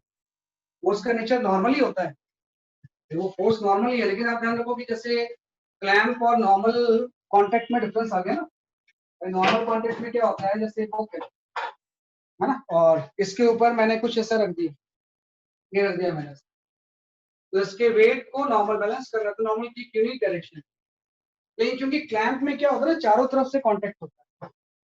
जैसे क्लैंप है ना, इसमें क्या होगा कि चारों तरफ से कांटेक्ट होता है, तो इसमें कोई यूनिक डायरेक्शन हम डिफाइन नहीं करता। जैसे दो चीजें इस तरह से अगर कांटेक्ट में है तब तो यूनिक डायरेक्शन है, भाई ये अगर इसके कॉन्टेक्ट में ऐसी है, कॉन्टेक्ट सब इसके परपेंडिकुलर नॉर्मल ऊपर हो। इन क्लैंप में तो चारों तरफ से ऐसा कॉन्टेक्ट है ना, ऐसे उसने अटैच किया हुआ है पुली के साथ, तो हर तरफ से कॉन्टेक्ट है। जब हर तरफ से कॉन्टेक्ट होगा ना, तो हम यहाँ पे नॉर्मल के दो कंपोनेंट मान लेते हैं। ये वैसे अज्यूम कर लेते हैं कि इस क्लैंप की वजह से पुली के ऊपर एक फोर्स लग रहा है NX, और एक फोर्स लग रहा है NY, है ना। हॉरिजॉन्टल नॉर्मल लग रहा है, वर्टिकल नॉर्मल लग रहा है, और यही पूछा हुआ है कि NX और NY का इसमें रिजल्टेंट कितना है। अब आप थोड़ा सा ध्यान दो, जैसे ये ब्लॉक एक्सलेट हो रहा था तो आपने बोला नेट फोर्स MX इक्वल होगा, ये भी एक्सलेट हो रहा था, नेट फोर्स इक्वल होगा। क्या ये पुली एक्सलेट हो रही है? नहीं, ये पुली तो रेस्ट पे है ना, पुली कहीं थोड़ी जा रही है। तो अगर ये रेस्ट है तो इसमें फोर्सेस बैलेंस है। अगर ये पुली इक्विलिब्रियम है तो उसके ऊपर फोर्सेस क्या होंगे? बैलेंस। अगर आपसे कोई बोले कि बताओ इस टेंशन को कौन सा फोर्स बैलेंस कर रहा हो, तो ये NX कर रहा होगा। NX इधर है, टेंशन इधर है, बैलेंस इधर है, तो पुली करनी जा रही है। हम बोलेंगे NX की वैल्यू किसके इक्वल हो जाएगी? T, इस वाले की। NY क्योंकि पुली का वेट होता है तो वो भी नीचे आता है, ये वेट है नहीं, पुली को क्या माना है? मास। तो ये NY भी जो होगा वो भी T के इक्वल। अगर पुली का वेट होता है तो T प्लस mg हो जाता है, लेकिन वो है नहीं। पुली को हम क्या मान के चल रहे हैं? मास। यहाँ से आपका आ गया NX पे T आ गया है, NY पे T। तो जो नेट नॉर्मल होगा ये आपको आ जाएगा under root of NX square plus NY, ये आपका आ जाएगा रूट। तो जो भी आपने T आंसर निकाला है उसमें रूट 2 मल्टीप्लाई करेंगे, तो अल्टीमेटली आपका जो आंसर आ जाएगा थर्ड पार्ट का वही है। ये जो फोर्स होगा 2√2 mg/3। आप बताओ सर क्या जरूरी होगा कि 45 डिग्री पे ही बन रहा है? इस केस में बन रहा है क्योंकि दोनों इक्वल है। इस सर फिर वो केस में वेक्टर कंपोनेंट्स इस केस में सेम हो रहा है, अदरवाइज कोई जरूरी नहीं। NX and Y इक्वल होंगे, इट्स नॉट नेसेसरी। इस केस में एक्चुअली क्या है ना, NX को राइटवर्ड लग रहा है, उसको कोई लेफ्टवर्ड फोर्स बैलेंस कर रहा होगा तो वो T है, और NY वर्टिकल है, इसको कोई दूसरा वर्टिकल फोर्स बैलेंस करता है वो भी T है, तो NY भी T है। तो इस केस में जो दोनों का रिजल्टेंट होगा, जब हम वेक्टर लॉस से निकालेंगे रिजल्टेंट, वो 45 डिग्री के है। लेकिन NX और NY सर वो रेस्ट पे इसलिए 45 डिग्री तो होगा ही ना, है ना। अगर नहीं होगा तो फिर हो जाएगा, नहीं होता अगर ये इक्वल तो कुछ दूसरा एंगल पे लग सकता है। तो हम जब भी क्लैंप आएगा ना तो हम ऐसा एज्यूम करेंगे कि यहाँ पे नॉर्मल ऐसा लग रहा है NX and NY, और फिर NX and Y निकाल के उसका रिजल्टेंट निकाल लेंगे। NX and Y जो होगा उसका हम क्या निकाल लेंगे? रिजल्टेंट। ये तरीका होता है क्लैंप का। सर ये 2√2 mg/3 कैसे आया है? अरे यार √2 mg आ गया, √2 T आ गया, इसका रिजल्टेंट निकालेंगे तो √2 T आ गया। T की वैल्यू यही है, T की वैल्यू तो पहले निकाल चुका ना, जो सेकंड पार्ट का आंसर था, तो 2√2 mg/3 आ जाएगा। हाँ मनस्वी, हम फॉर्मूला यूज कर सकते हैं, बिल्कुल कर सकते हैं, वो फॉर्मूला यूज कर सकते हैं, लेकिन नॉर्मली मैंने ऐसे सर पर उस केस में एक्सेलरेशन की वैल्यू नेगेटिव नहीं आ जाएगी? कैसे नेगेटिव आएगी? अरे नेट पुलिंग फोर्स में इसका वेट इसको पुल थोड़ी कर रहा है, 2 mg तो नॉर्मल से बैलेंस ही हो गया, तो उसका तो इफेक्ट ही खत्म हो गया ना। अगर मैं निकालता नेट पुलिंग फोर्स, तो नेट पुलिंग फोर्स सिर्फ इसका वेट ही है, इसका वेट तो नॉर्मल से बैलेंस हो गया ना, इसका तो काम ही खत्म हो गया दोनों का। ये तो इसके मोशन में कोई इफेक्ट डाल ही नहीं रहे, तो सिर्फ नेट पुलिंग फोर्स इसमें mg है। भाई टोटल मास सिस्टम का जो है वो m+2 है, एक्सेलेरेशन की वैल्यू g/3 है। Okay sir, thank you. Force balance हो गया, वो तो खत्म हो गया, उसके अलावा अनबैलेंस फोर्स के बारे में आपको सोचना है, क्योंकि किसी भी चीज को एक्सलेट जो है ना अनबैलेंस फोर्स करता है ना? ये थोड़ा सा नया कर सकते हैं। Sir sir t is equals to 2ma second equation ये कैसे आई? तो आप ये देखो कि जब 2m को हम सिस्टम लेंगे तो एक्सलेशन हॉरिजॉन्टल है, हॉरिजॉन्टल डायरेक्शन में कौन सा फिक्स मिलना ब्लॉक पे, हॉरिजॉन्टल डायरेक्शन, वर्टिकल से मुझे मतलब नहीं, ही तो लग रहा है ना, और तो कोई फोर्स है ही नहीं। जब एक ही फोर्स है तो वही फोर्स नेट फोर्स हो जाएगा ना, net force is equal to mass square into acceleration है। जब दो फोर्स होते हैं तब प्लस माइनस करेंगे, तो जब एक ही फोर्स है तो वही नेट फोर्स है, net force T equal to mass into acceleration के डायरेक्शन वाले फोर्स को लेना है, बाकी फोर्स से मतलब नहीं होता जिस डायरेक्शन में एक्सलेशन। तो ये बॉडी रेस्ट पे होनी चाहिए जब वो तुम राइट साइड मूव करेगी। रेस्ट पे क्यों होगी यार, जब T कुछ फोर्स बच रहा है तो रेस्ट पे क्यों होगी, वर्टिकली मूव नहीं कर रही है, वर्टिकल डायरेक्शन में एक्सलेशन नहीं है ना, 1 माइनस m2 mg की वैल्यू 0 है, वर्टिकल डायरेक्शन में कोई एक्सलेशन नहीं है, इस डायरेक्शन को T लग रहा है, T तो उसको खींच के ले जा रहा है राइट में, एक ही फोर्स है तब तो नेट फोर्स होता ही है ना, रेस्ट पे क्यों होगी भाई। आप हॉरिजॉन्टल वर्टिकल को स्प्लिट करके चलो, एक साथ करने से काम नहीं चलेगा। जैसे मैं यहाँ पे जब लगा रहा हूँ F इक्वल टू ma तो वर्टिकल डायरेक्शन लगा रहा हूँ, यहाँ पे जब F इक्वल टू ma लगा रहा हूँ तो हॉरिजॉन्टल डायरेक्शन, उसको वर्टिकल से क्या मतलब, वर्टिकल में तो फोर्सेस बैलेंस है, पहले तो ये चीज ऊपर नहीं जा रही, तो ये चीज ऊपर नीचे होगी। जब भी किसी सिस्टम में अगर नेट फोर्स बच गया है वो एक्सटेंड होगा ना system.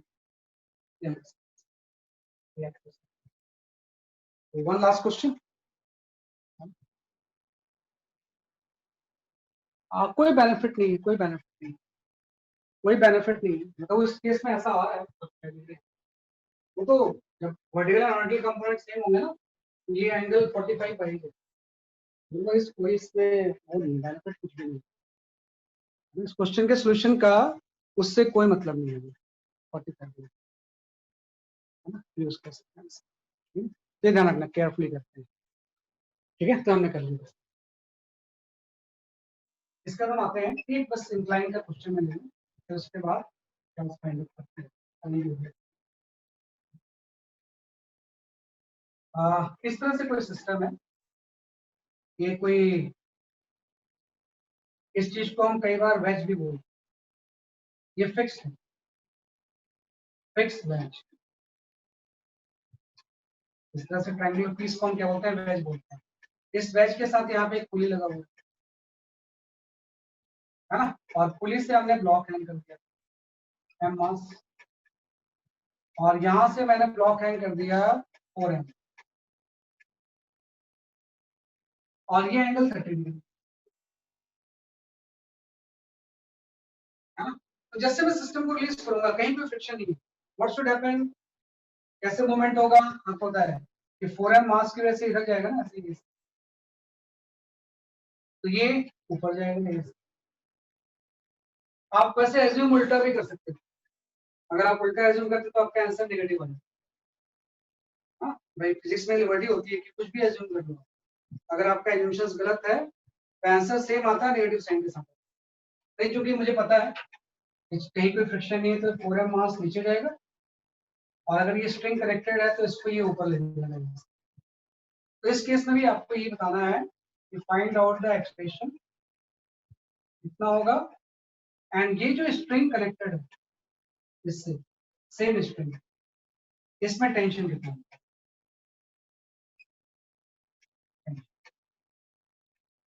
what is the value of the acceleration and tension।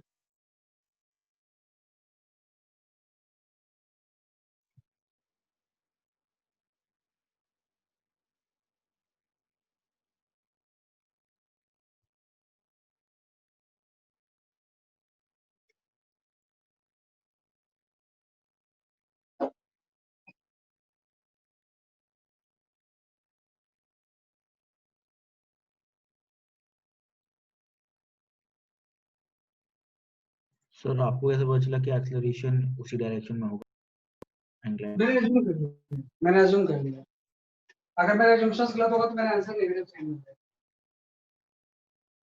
पता नहीं होता इस केस में, ऐसे गैस नहीं कर पाते हैं, एज्यूम करें।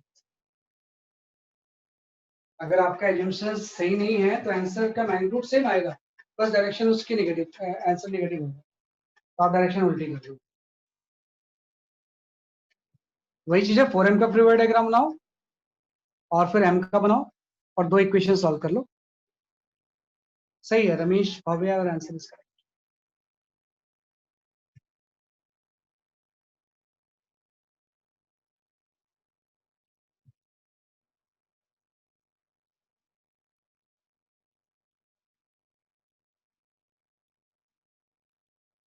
Yatharth, your answer is correct. Dhruv, your answer is correct.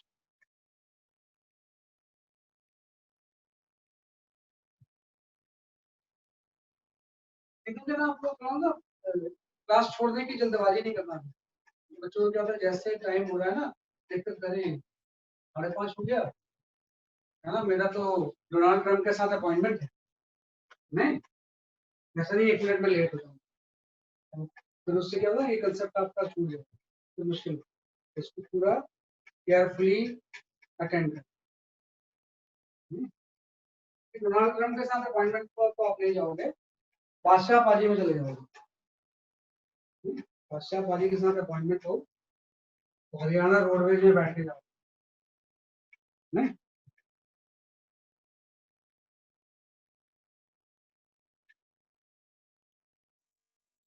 Aditya सही है आपका आंसर।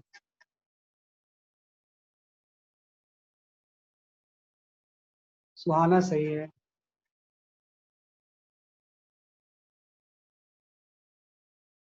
यथार्थ सही आंसर है।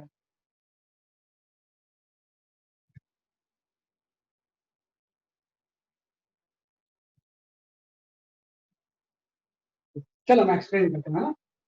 एक्चुअली जो मेरे पास आंसर स्टूडेंट से भेजा है वो है एक्सप्रेशन की वैल्यू, वो बोल रहे हैं कि g/5 हो, और टेंशन वो बोल रहे हैं 6 mg/5, और चूंकि एक्सप्रेशन उनका पॉजिटिव ही आ रहा है, मेरे से एज्यूमशन सही।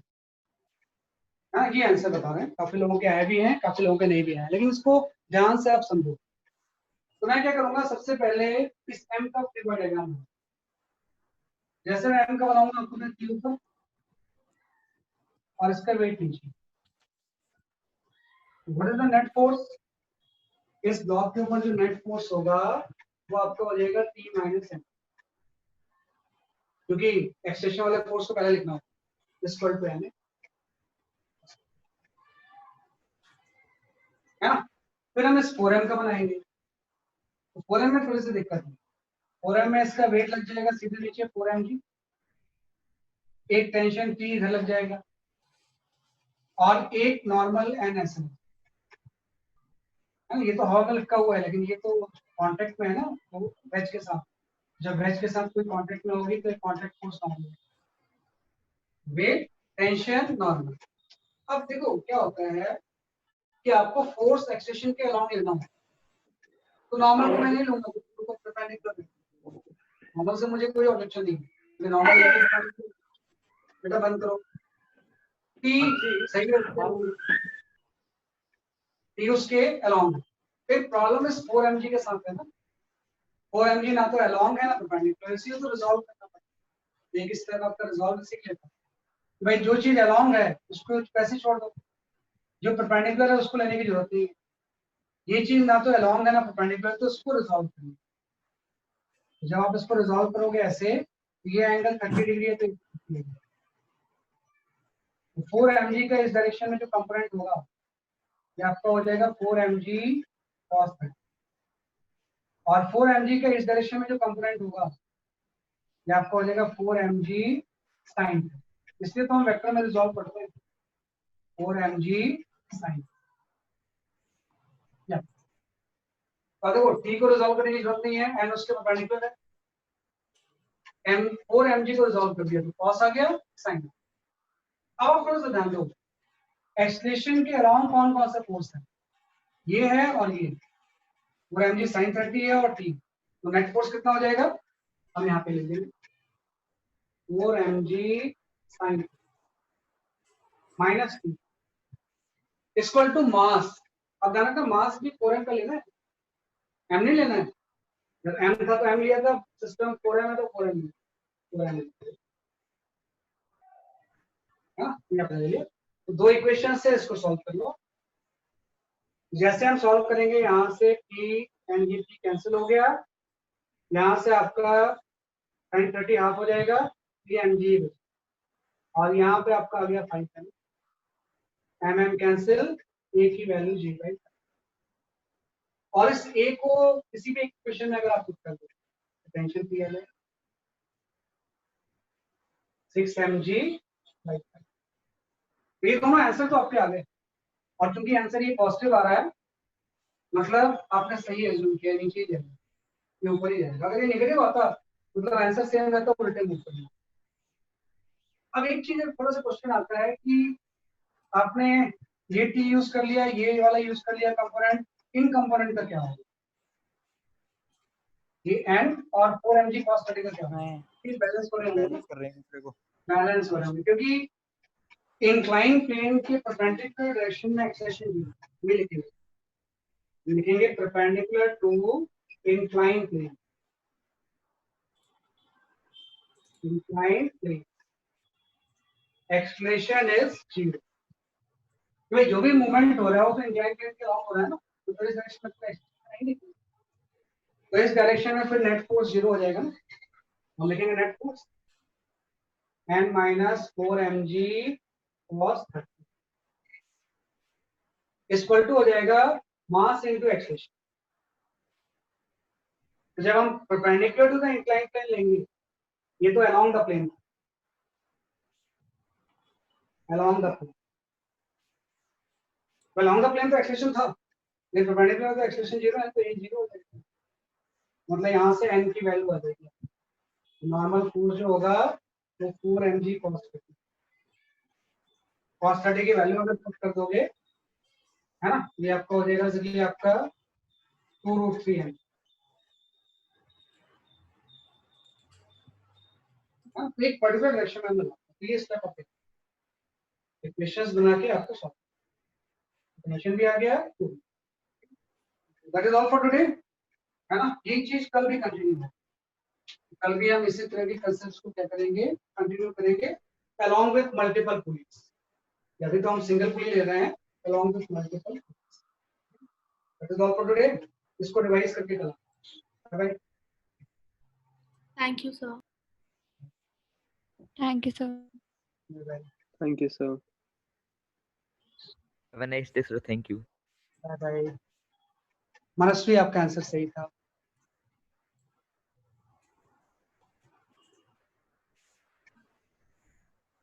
Thank you, sir.